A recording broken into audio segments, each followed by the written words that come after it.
Halo, saya Putri Regina Papeo dari kelas 5B1 dengan mata kuliah Manajemen Perubahan. Pada kesempatan kali ini, saya akan menjelaskan materi mengenai fishbone diagram pada strategi pemasaran bisnis salon kecantikan.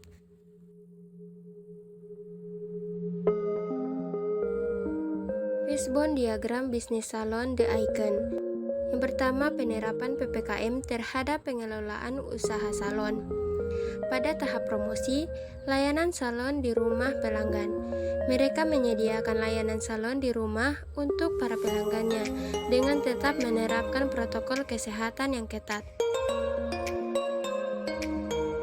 Pada tahap pelanggan, mereka mematuhi protokol kesehatan dan pembatasan layanan.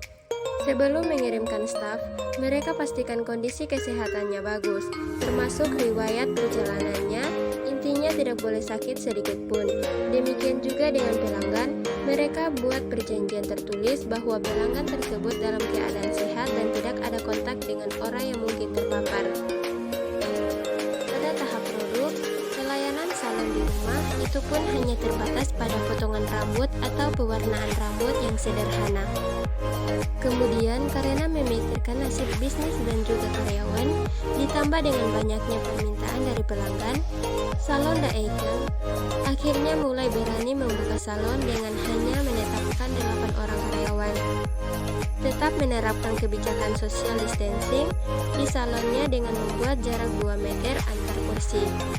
Setelah salon tutup, ruangan akan dibersihkan dan disemprot disinfektan.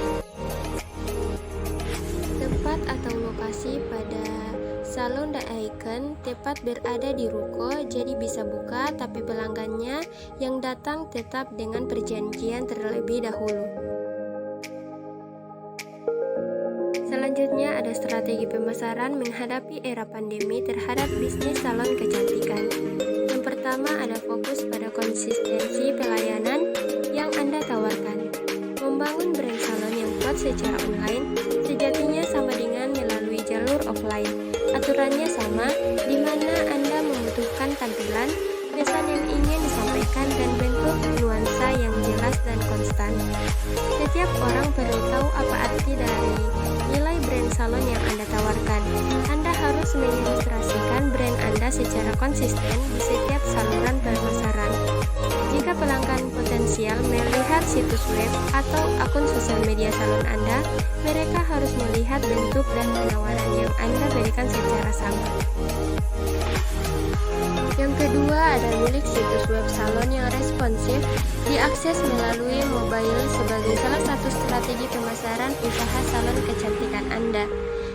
Yang dimana ini adalah bentuk pemasaran yang penting jika bisnis salon Anda ingin ditemukan oleh pelanggan baru dan agar tetap bisa bersaing dengan kompetitor Anda. Karena saat ini, mayoritas pelanggan menggunakan mobile smartphone dalam mencari berbagai informasi termasuk khususnya kebutuhan mereka akan perawatan kecantikan. Jika situs web salon Anda tidak responsif secara mobile, maka bersiaplah, bisnis Anda tidak akan dilirik oleh sebagian besar pelanggan. Dan jika pelanggan baru tidak dapat mengakses situs web salon Anda, bisa dipastikan mereka akan beralih ke salon kompetitor Anda.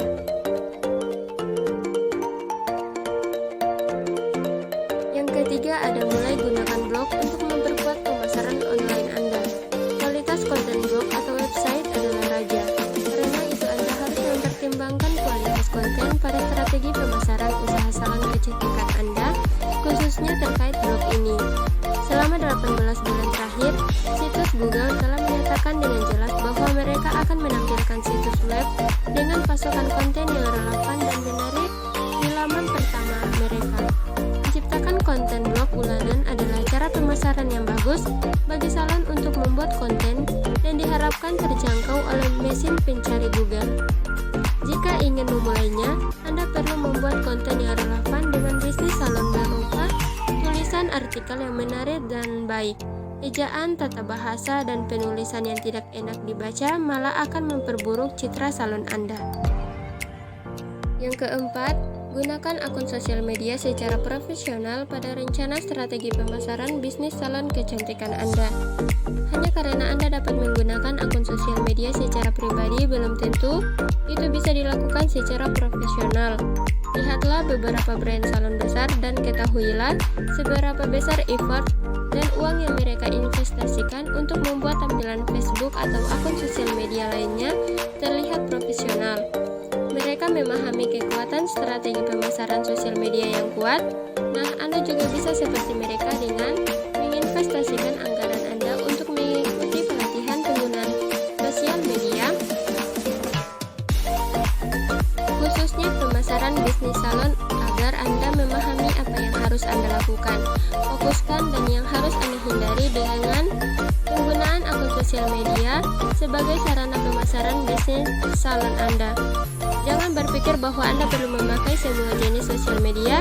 Pilih 2 atau 3 jenis sosial media yang dimana Anda nyaman dan berpotensi.